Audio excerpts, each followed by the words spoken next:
guys, it's Doesn't Matter, and Ellum the Dream. this is episode 10 of our podcast, Confessions of a Stan Mixer Edition. Today we are going to finally be talking about Jesy leaving Little Mix. You guys have been asking us to talk about it for literally since it happened, and we have been kind of wanting to wait a little bit and just kind of let everything settle. There are a few things we kind of want to share with you guys, I guess, about our thoughts and all of that. But we thought we'd start off with how we found out. So I guess I'll start us off. And I found out I was just at home because COVID. And it was kind of early in the morning for me because I'm in the US on the West Coast. And I just saw first the notification come through that Jesy had posted on Insta, which automatically bad feeling. And then I saw the notification for Little Mix posting came through, and I kind of figured that was what was happening. But I clicked on Jessy's first. I read Jessy's statement, and then I read Little Mix's, and that was kind of how I found out. It's so I feel like you finally see Jesy posting after a while, and it's like, oh. Yeah, and I didn't have a good feeling about it because Yeah. I thought she'd be gone another few months. So I was like, oh, Yeah. we're hearing from her already. Like, oof. Yeah. Mine is a little different. I was on FaceTime with one of my friends, and I don't have their notifications. At the time, I didn't have their notifications on. I recently turned them on. So I was kind of in my own little world, not really knowing anything was up.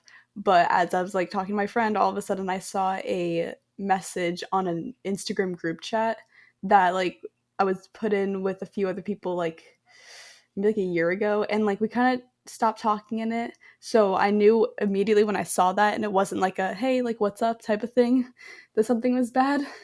And the message was something along the lines of, did you see, with the broken heart emoji. And I knew right then and there something happened. And then I made the mistake of going to Google first. Oof. Because I wasn't sure what it was, because the way the messages came after that sounded a lot, I don't want to say it sounds bad, but I don't want to say a lot worse than what it was. But I thought it was more of a life or death situation that we were dealing with.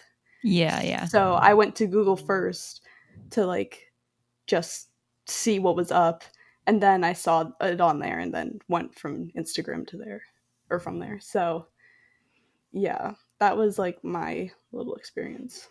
We also just want to let you guys know that we're not really going to be commenting on OT3 right now in this podcast.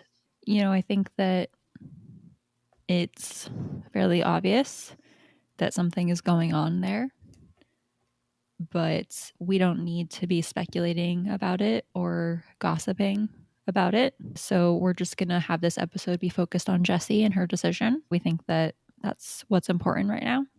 But we did just want to let you guys know that if you were expecting us to talk more about the other girls or anything like that, that's, why we won't be doing it.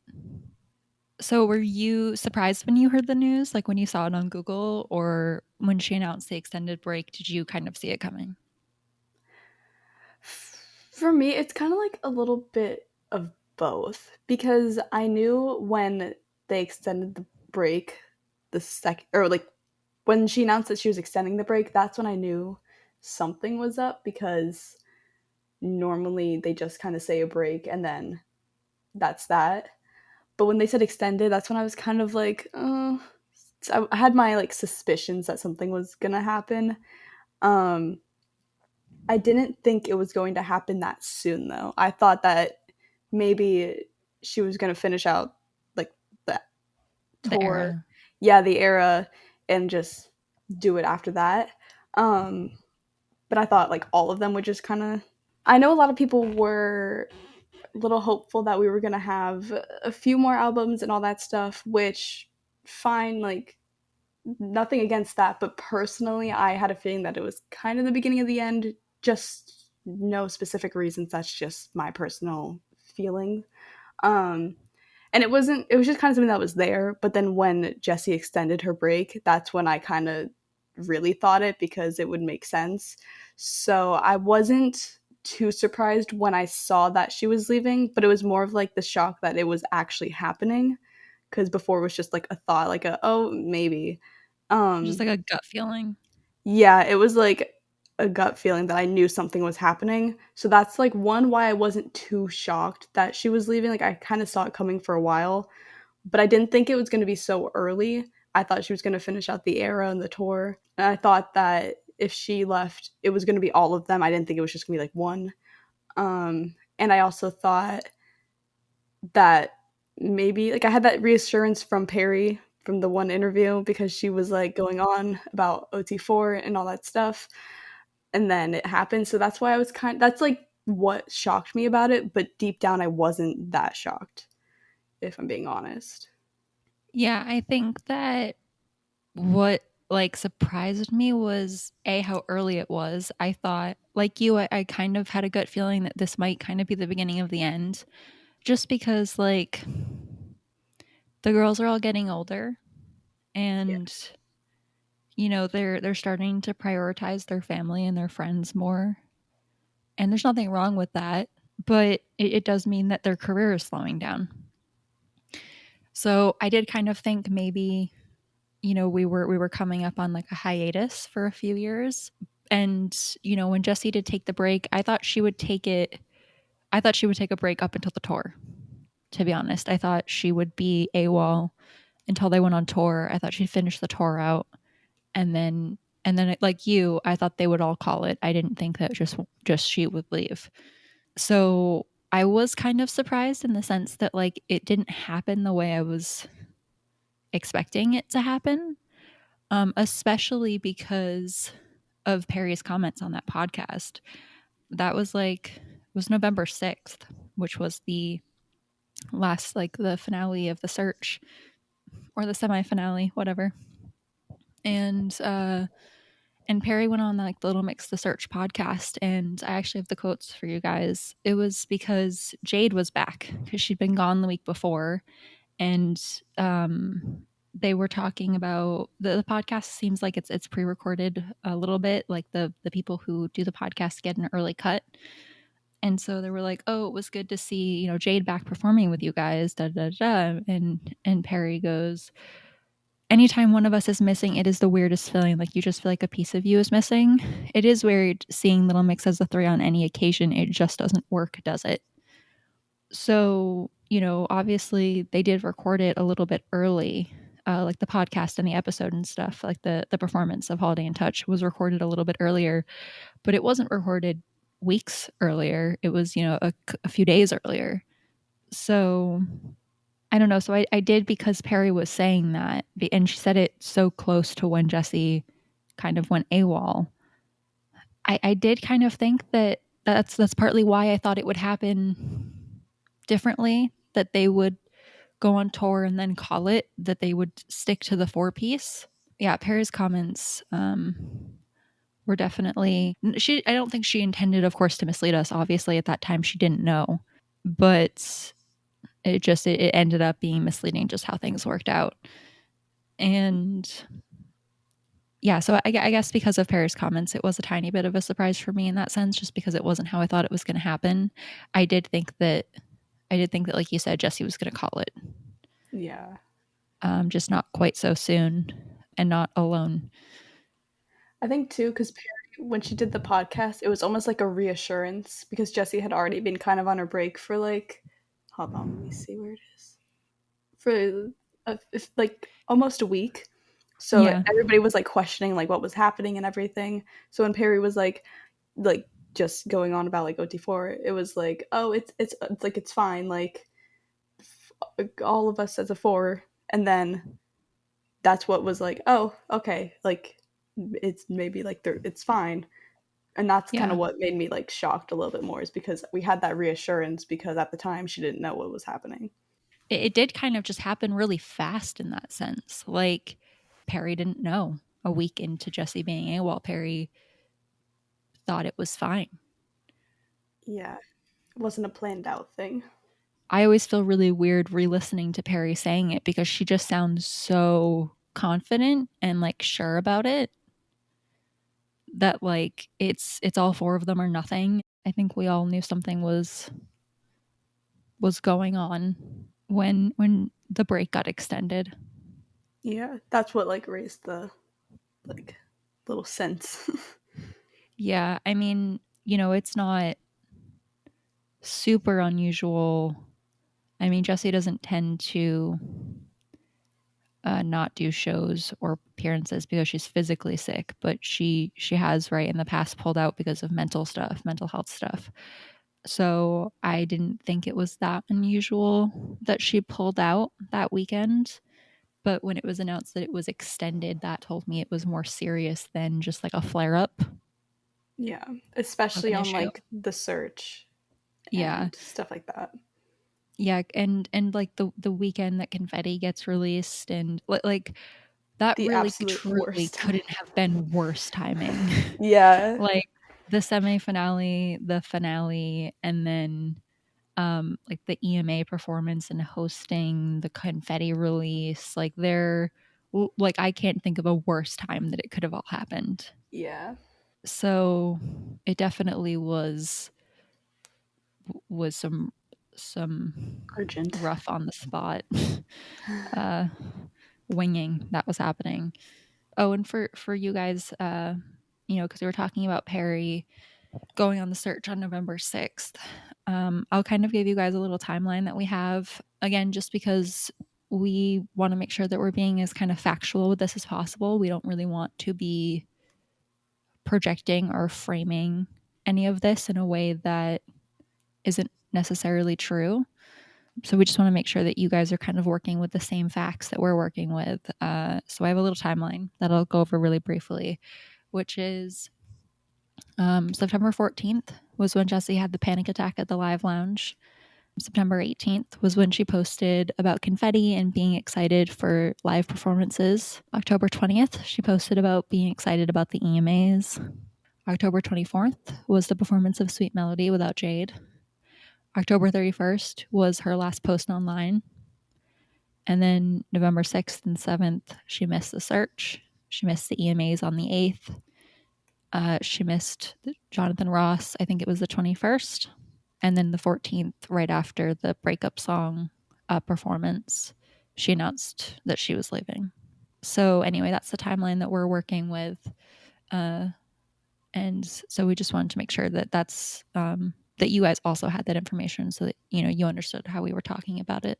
As far, I guess, as how it affected us, I mean, it was like really kind of heartbreaking in two different ways, Yeah.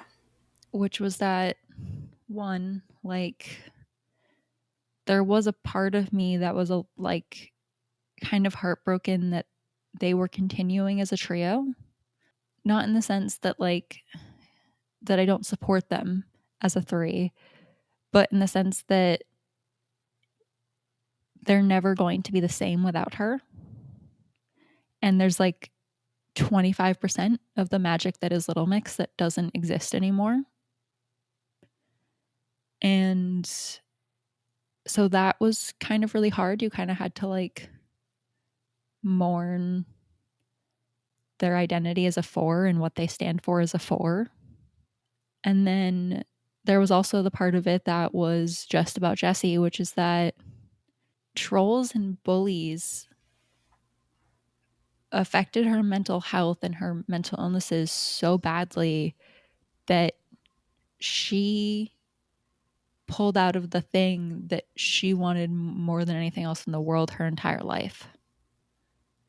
Like she was actually living her dream. She spent all of lockdown talking about all how what she wanted more than anything was to get back out on stage, that she wanted to tour, that she couldn't wait to see fans again, that she was so lucky that she did what she loved with her three best friends.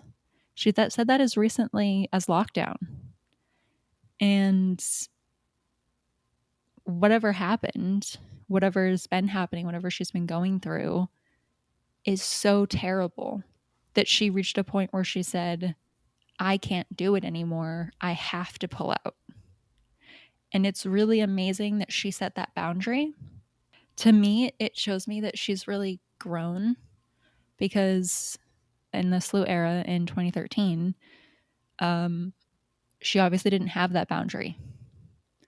They were back out promoting Move and the album very soon after, based on the timeline she gave us. And so for her to say this time around, you know, no, I need to fully remove myself. Like, I can't just keep doing this. To me, really shows how much like she's grown and how much she's learned to prioritize her mental health. And that's also just a really, really brave thing to do. Little Mix is all she's known for the last decade of her life. Like, her entire adult life has just been this group and the girls and this career. And to alter your life so severely is really, really scary and permanent. And I also just think it's like I can't do what she did. Like, I still don't know how to prioritize my mental health over things I feel like I have to do, or like I still feel like I have to push through when I shouldn't.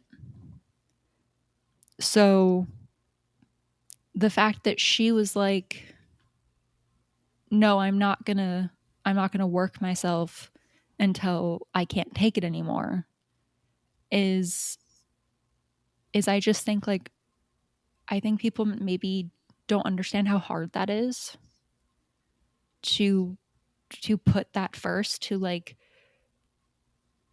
to just have that mentality, to be able to do that, to because she wasn't, it wasn't like she's a solo artist, right? Like, taking a break. She had responsibility for the other three girls in the group, and that's really, really hard, because you're thinking, well, do I prioritize them at the risk of my health, or do I prioritize me because I know I can't do this anymore?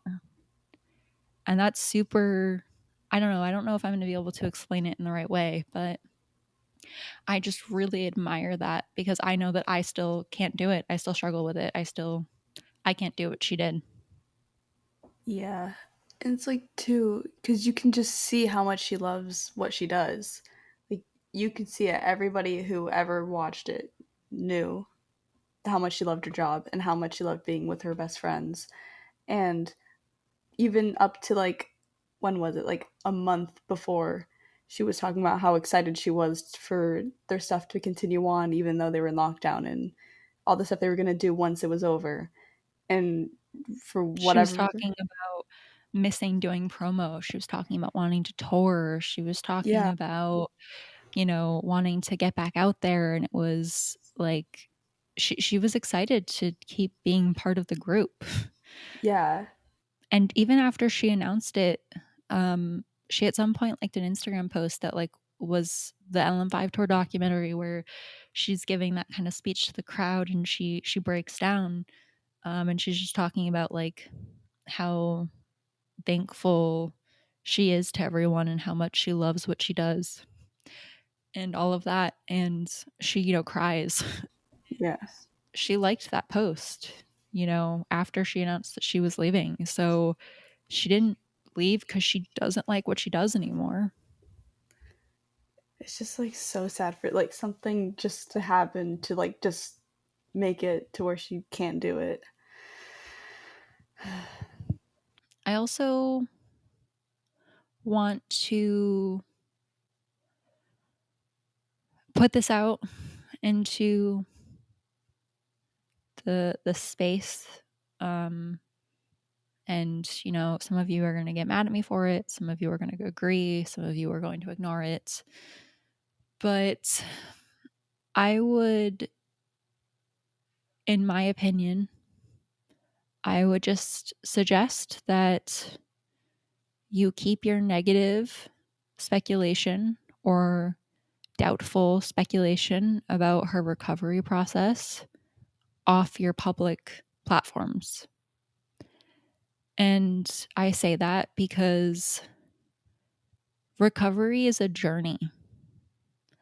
And you're you don't ever really get to a final destination, but also it's not a smooth process. You're going to fuck up and have setbacks, and things that seem really obvious to us aren't going to be really obvious to her. There's not really a reason to be putting out that type of negativity that you don't like how she's going about it, or that you think she's not doing it right, or that it's dumb how she's doing it, that she doesn't realize certain things. That doesn't help her. That doesn't help anyone. It's just negative. She's doing whatever process she's doing. And that doesn't mean that she's doing the right one the right way at the right time. But she's trying. And that's really all she can be doing, is trying. This stuff is confusing and hard and not easy to do, especially not with the whole world watching you try to do it. So if you don't like how much she posts on social media, or you don't understand that she's on social media, or you don't like, I don't know, if you just have an issue with how she's trying to recover, I would just put out the, food for thought that you can keep it off of your public platforms. And if you want to express those things, you express them privately with other people in the fandom, because it it literally helps absolutely no one if you do it publicly. It does absolutely nothing to help absolutely anyone. It only brings about negativity. That's all it does. Yeah. Especially because it probably took so much for her to put her foot down and leave what she loves doing. So the more you post about how you don't agree with what she's doing is not helping at all. I'm not saying that this is true, but just to put in perspective that we don't know what's going on behind the scenes, you can be really upset that she's posting on social media and be judging her and spreading that around and saying she's a hypocrite. But that could literally be part of a therapy session plan. Yeah. As someone who has been in therapy, that could literally be homework for her. She could be on some sort of a plan with her therapist, a treatment plan that includes reintegrating back into social media, because she did take a 6-week blackout break. I'm not saying that that's what's happening. I know nothing about the process that she is taking. I am just making the point that you don't either. You don't know why she's on social media. You don't know why she's posting. And just because it doesn't make sense to you doesn't mean it's not valid. Everybody deals with their like own issues differently. So maybe going off social media might be good for some people, but that's not the case for everyone. I also think, right, she's not going to be able to get off social media forever. Yeah. So she does have to learn how to deal with it. And if that's what she's trying to do right now, we need to let her figure that out. I just think that there's a lot of things to consider in this. And I would just suggest focusing on being positive or staying out of it entirely. Some of you are going to be mad and probably say that I'm preaching and I don't know what I'm talking about, and you have a right to your opinion to say whatever you want. And you do have the right to say whatever you want and to have your opinion, obviously, to an extent, when you get into other extremes of things. But I would urge you to think about whether or not you need to express it publicly just because you had the thought. I would ask you to think about if it helps anyone or if it does more harm than good. Because just because it came to your mind and you can have the opinion and you can say it doesn't mean you should. Yeah. I mean, is there anything else you want to say? No, I think you pretty much covered it. You pretty much said what I was going to say. A lot of you guys have been kind of commenting under my videos, surprised that I still include Jesy, or thankful that I've included Jesy in a video.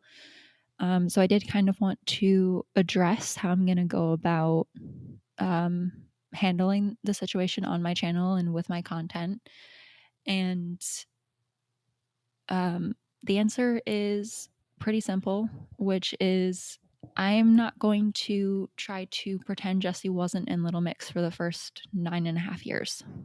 She was. She's an important part of Little Mix. She is an important part of why they're so successful and where they are today. And she put in a lot of hard work in that group. And she doesn't deserve for people to pretend that it didn't happen or that she wasn't there and didn't contribute. Right now, I don't see a reason to not be making videos about her or not including her. I stand Jesy Nelson in and out of Little Mix. So I'm going to make videos about her now, just the way I did when she was in the group.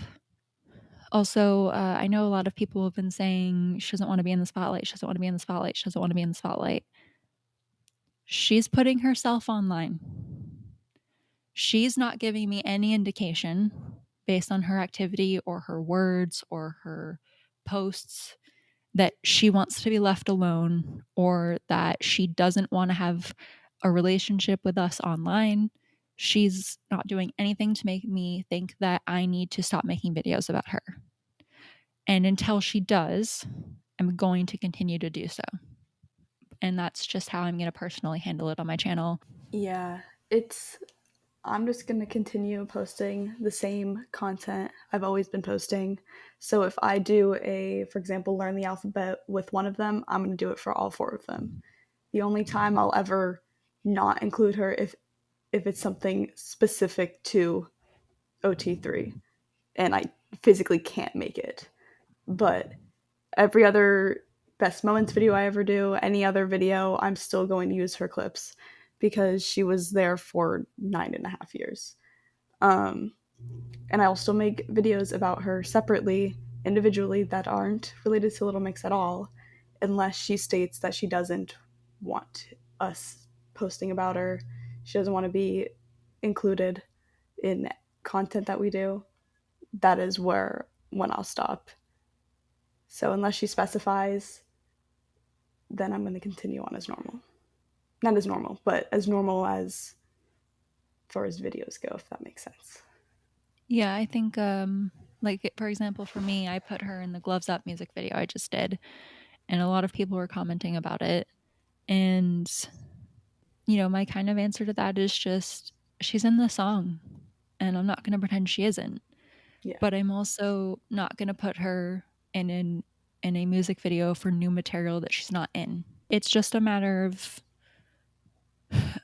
being respectful of the time and the work that she put into this group for 9.5 years, and also, you know, moving on with them as a trio.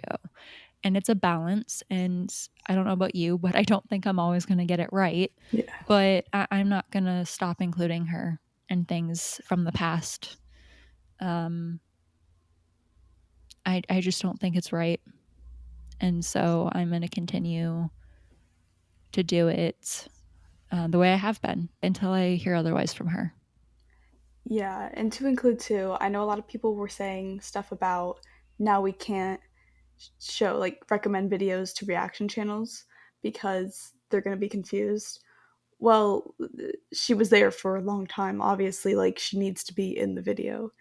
If it's a channel that really wants to react to their content and really wants to listen to their music, then they'll watch enough videos to figure out what happened. They aren't just going to be like a one and done type of thing. So there's still a way to get the message across.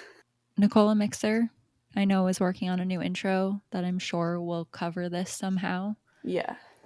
So we'll give the new intro It's Time to Come and see how it's handled there, because I'm positive that it will be handled there. And, you know, we also can't hide the fact that she left. Yeah. I know that it seems like uncomfy to tell reactors that like one is just gone now, but one is gone now. We can't hide that. And we also can't pretend that she wasn't there, and we can't shun all of their old videos and performances and interviews and music just because she was in it. Little Mix does include Jesy. And if we're going to ask people to react to that, they're going to know who she is. Yeah. I mean, it will literally take 10 years for the three girls to have enough trio footage to rival Jessy's time in the band. Yeah. I mean, as people who make content, I couldn't write Jesy out of the band if I wanted to. Yeah. It's not possible. I wouldn't be able to create content, especially with tour being postponed an entire another year. We're gonna, if we're lucky with COVID, get another handful of TV performances with the three of them. We're having Zoom interviews that aren't really great for content, I'll be honest. Oh. And No. we're not really getting interaction between the girls because of COVID. And music is kind of slow. I mean, it's not slow, but like Material wise.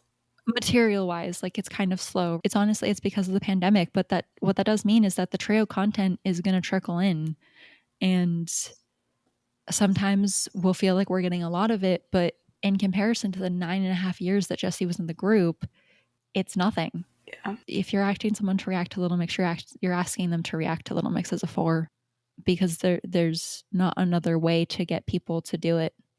It's not possible to rate Jesy out. So not only should we not do it, it's almost impossible, if not impossible, to do so. Yeah, and especially because of the pandemic, like again, I can't speak for everybody, but I know for me, I've been relying heavily on their old footage because that's the only usable footage right now, honestly. And especially because we're not getting a ton of new stuff that I can use. Right now, it's going to be the footage that we've always had until we get new ones that I can somehow use. I mean, I've always kind of done the type of videos that, I mean, I've always tried to include some of their older footage as well, just because I think that it's important to not forget where, I think it's important to remember where they came from. Yeah. Like, I like to include DNA and Salute and Get Weird things, and not just Glory Days and LM5 and confetti. But yeah, especially during COVID, that's really all you can do. At least the two of us, this is how we're going to handle it. You know, if you don't like it, if you don't agree with it, you don't have to watch it. You don't have to request it to people, but it's what we think is the right way to handle it for us and for our channels. And that's how we're going to do it. I personally have been thinking about trying to do some sort of a video about her leaving. I haven't done it because I haven't figured out a way to do it that isn't exploitive. Yeah. And what I mean by that is, in my head, you know, with intentions, good intentions, I want to make a video that does explain it to reactors or new fans that come in, because it'll be confusing for new fans too, because they're going to be seeing all the content that had Jesy in it, but they don't get to know Jesy the way that we did. And so I, with good intentions, I wanted to include something that kind of explained that and talked about that. But whenever I like get into the details and the nitty gritty of what to include and how to do it, I hit a wall where it starts to feel like we're exploiting her, or Invasive invading. almost.